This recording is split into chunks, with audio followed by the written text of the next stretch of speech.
Oh my god, I look like a mess. Faites vraiment pas attention, que ce soit mon maquillage, à mes ongles. J'ai pleuré toute la journée à cause de mon allergie au pollen. Je suis malade comme vous pouvez l'entendre à ma voix. Enfin bref, bonjour à tous. Vous avez été nombreux à constater ma pousse de cheveux, que ce soit sur YouTube, sur Snap, etc.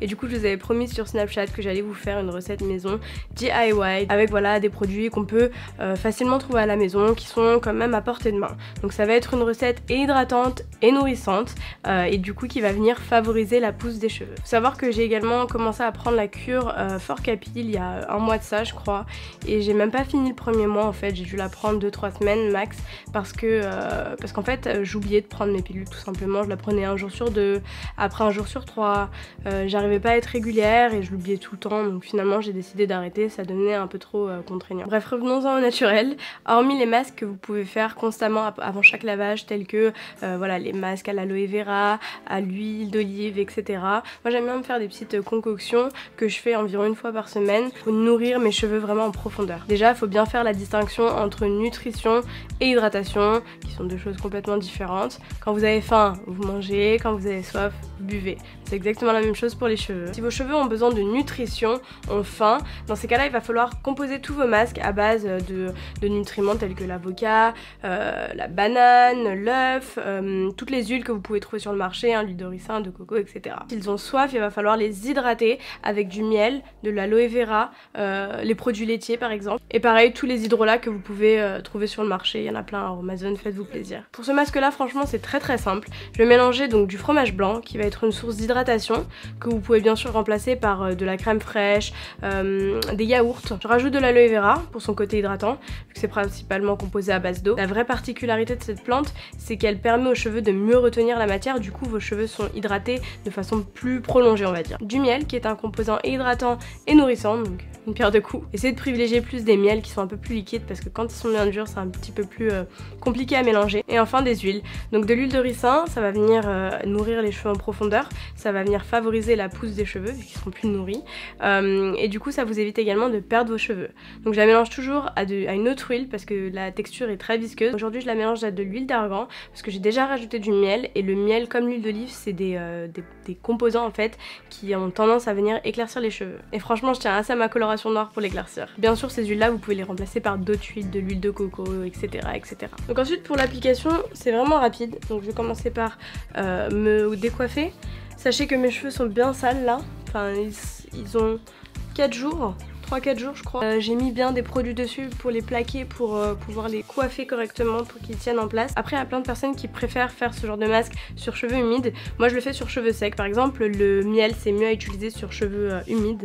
Mais là pour le coup comme j'ai mélangé plein d'autres ingrédients, je préfère le faire sur cheveux secs. Pour l'application ce que j'aime bien faire c'est que j'ai une brosse spéciale masque, et en fait je trempe la brosse dans le masque.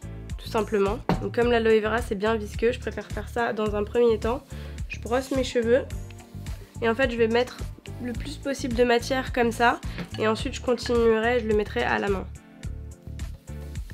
C'est très liquide donc ça va vous donner une texture assez salissante. Donc prenez bien un peignoir que vous n'avez pas peur de tacher, ou mettez-le direct à la machine après. Dans un premier temps concrètement j'en mets juste partout, donc sur les racines, sur les pointes. Une fois que j'en ai bien appliqué partout comme ça, je viens masser mon cuir chevelu, et c'est un petit peu...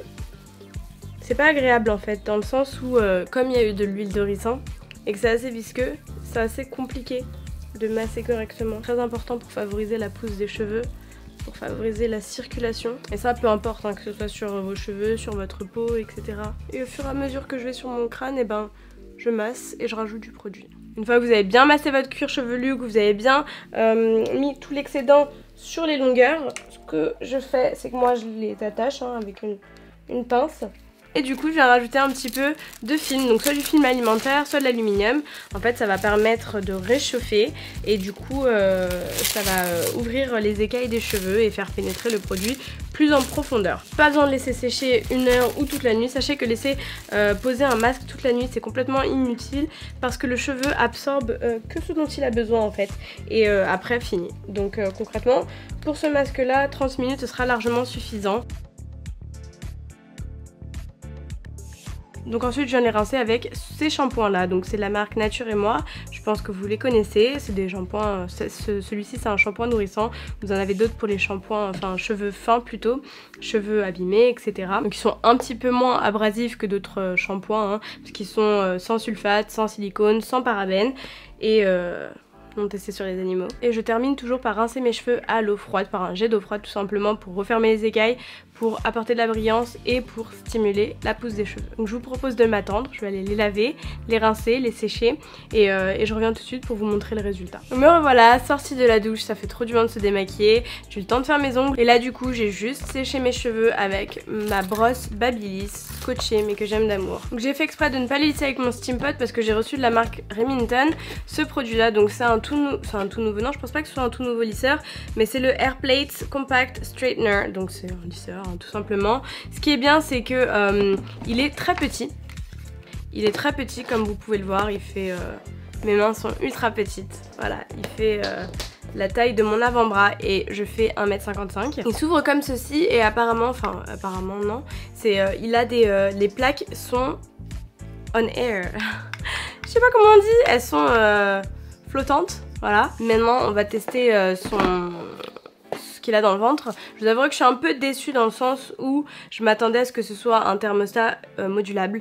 J'aime bien les fers qui ont les thermostats modulables tout simplement pour adapter parce qu'on n'a pas tous les mêmes cheveux, on n'a pas forcément tous besoin de la même température. Donc vous avez juste à le brancher, le cordon est assez long et en fait quand vous l'allumez, vous le déverrouillez en même temps et même pour l'éteindre il faut le fermer et hop le verrouiller. Donc ça c'est assez pratique. Il chauffe assez rapidement. Oula, c'est déjà brûlant. Donc les plaques sont en céramique qui chauffent jusqu'à 200 degrés et apparemment il y a un système refroidissant qui permettrait d'éviter de brûler le cheveu.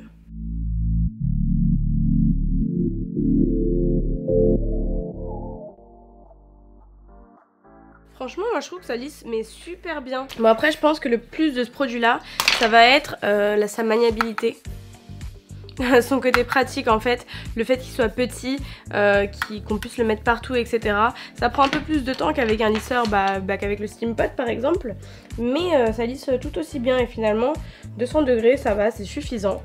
Bon après ceux qui veulent plus ou moins c'est un inconvénient. Contrairement au Steam Pot la tête est petite, du coup on peut passer vous savez sur les baby hair etc. Bon après ça reste un lisseur qui lisse quoi, voilà, c'est pas, il a pas un truc en plus. Je pense que là comme ça vous pouvez mieux apprécier la qualité du soin. Les cheveux sont très doux, très soyeux. Donc voilà, après je peux vous proposer tellement d'alternatives différentes. Si par exemple vous voulez faire briller des cheveux qui sont ternes, si vous voulez nourrir en profondeur des cheveux très secs, si vous voulez, je sais pas moi... hydrater vos cheveux correctement ou... Enfin il y a tellement de masques précis avec des ingrédients naturels et qu'on peut trouver à la maison. Donc dites-moi tout ça en commentaire, dites-moi quel genre de DIY, de masque DIY vous voulez sur ma chaîne, vous voulez voir sur ma chaîne et puis je vous ferai ça dans un prochain tuto. En attendant et en espérant que cette vidéo vous ait plu, j'espère que vous m'avez suivi sur mes réseaux sociaux, c'est Somois, je vous le rappelle, Insta et Snap, c'est souvent là-bas que je discute avec vous, c'est souvent là-bas que je vous demande vos avis etc. Et abonnez-vous si c'est pas déjà fait, hein, ça coûte rien, c'est gratuit, c'est rapide et moi ça me booste à continuer les vidéos. Donc voilà, prenez soin de vous, take good care of yourself and love you. Mouah.